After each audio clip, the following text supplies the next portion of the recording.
నా సాక్ష్యం ఏంటంటే ఈ పాప బాగా వీక్‌గా ఉంది. ఇక చనిపోతది. ఇంక 2, 3 రోజుల టైం ఉంది. చనిపోతది అని అనుకున్నప్పుడు ఏదో ఒక డాక్టర్ దగ్గరికి తీసుకెళ్ళింది నన్ను. తీసుకెళ్తే ఆ డాక్టర్ అసలు నేను ట్రీట్మెంట్ చేయను. ఈ పాప నేను ట్రీట్మెంట్ చేస్తే చనిపోతది.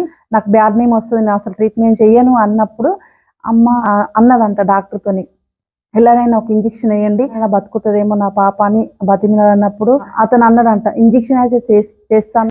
బతకకపోతే మమ్మల్ని అనాల్సిన అవసరం లేదు అనేసి డాక్టర్ అన్నప్పుడు, సరే అమ్మ అనుకుందంట మనసులో.